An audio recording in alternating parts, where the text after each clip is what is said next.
what are then, just to make this clear, the tenets of conservatism that distinguish it from classical liberalism? And that, yeah. Admiring attributed hierarchy. I mean, about a block from the Cato Institute is a statue of Edmund Burke, a copy of one that was originally in his constituency in England and in Bristol. Burke is a conservative. He's a kind of liberalish conservative, but he was a conservative. And he admired the past. Other conservatives, there's a modern Catholic conservative named, what's his first name? But anyway, his last name is Deneen. He's at Notre Dame.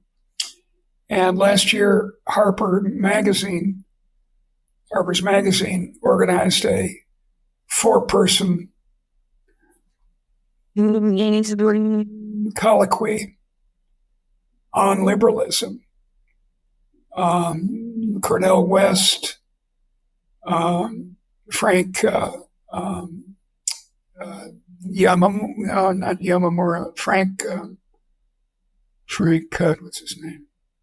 Anyway, Frank and Deneen and I were the discussants. And then a version of the colloquy was published in the magazine. And in the course of it, I said, so you want to go forward to the 17th century? He said, oh, no. I don't want to go forward to but yes, he does. He wants women to go back into the kitchen. He wants the church to take over our intellectual life. He's a conservative. He wrote a book, Why Liberalism Has Failed. Okay. No. Patrick is his name. Patrick Deneen. This is very interesting because, I mean, so certainly there are white supremacists or supremacists of other sorts in Florida and throughout the United States. But I would also think that many people who identify as conservative would say that they do not believe in an inherent hierarchy. So I was wondering if you think it's just a peculiarity of how you use the term that this is what conservatism means, or whether these conservatives just unknowingly do endorse this inherent hierarchy, or maybe there's a third option where these people who think they are conservatives but don't endorse or believe in hierarchies on any level are not in fact conservatives, but they're liberals and don't realize it. I understand your point, and in fact, I'm someone acquainted with George Will, who's a lovely man, and I asked George once, George, aren't you really a libertarian, which is this stupid American term for liberal? And he said, yeah, I am. And George certainly is not, wanting to go forward as Patrick does into the 17th century. Yeah, but what is true is that the conservatives are frightened by change. And the left is enthusiastic for change and thinks it knows how to achieve it. I've been over into the future and it works, as was famously said about the Soviet Union. And they think they know how to lay down the future. We liberals are much more modest. We think there are some things in the past that are just fine. The English language, which is a spontaneous order and has nothing to do with the state. And that's fine, and let's carry on with speaking English. But we don't know what the future will bring. But we're optimistic. We're willing to make provisions, but the basis of our suspicion of the state is that we know damn well that most people in government or anywhere else, most of them don't know what they're doing. I heard a wonderful discussion the other day between Nick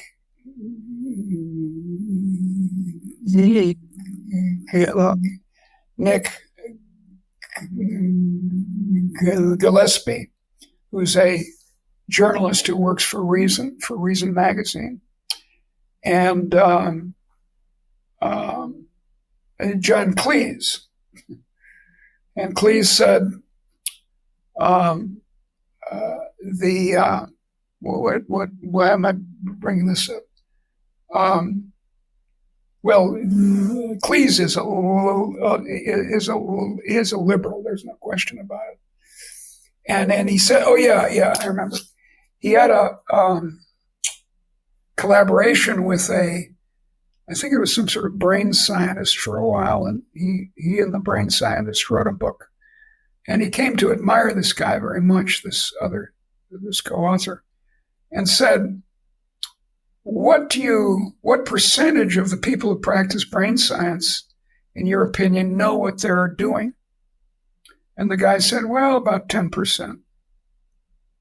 And Cleese said in the interview with Nick, and every time I ask this question of other people in other fields, they all say about 10%.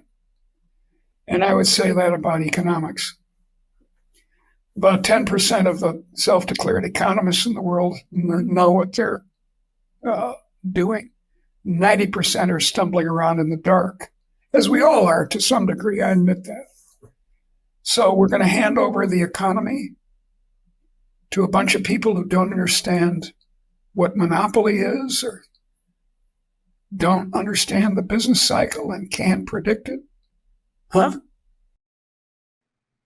I think this 10 and 90% number is a bit too optimistic. And I don't think it's not just economics. I mean, the best writers or the best philosophers or the best basketball players, the best is a very, very small percentage, if the best is what is salient to us.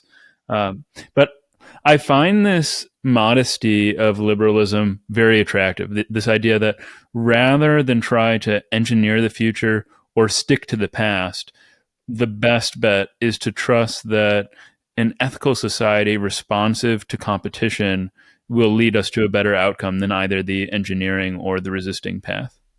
Yeah, and one needs to preach this. We need to keep people from falling right back, as they want to do, into this childish position. Look, we all come from families, and if we're lucky, we come from good families, from loving families. So we all start as socialists, because that's what a family is and should be. From each according to her ability, to each according to his needs. I'm wholly in favor of it in a family. I think if you take the family analogy, as people are always doing, both the conservatives do it when they say, well, men should govern women because the king should govern us all because the king is like a man in the family. The husband should be the master of the woman and all that kind of talk.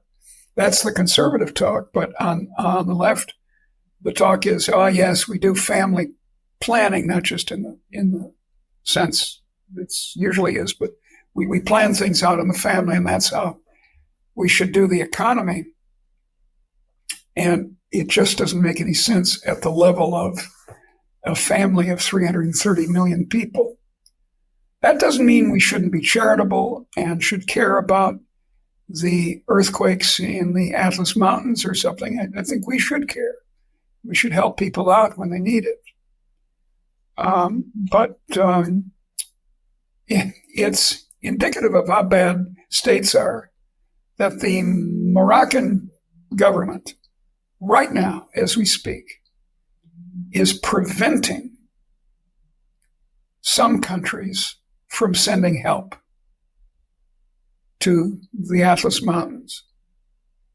It's literally stopping people who can help.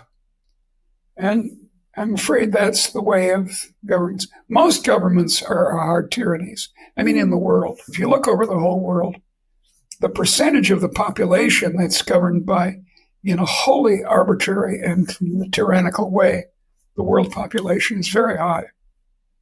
And we can hope that we can persuade people, if we preach enough, we can persuade them to rebel against this and say, no, I want to be a liberated person.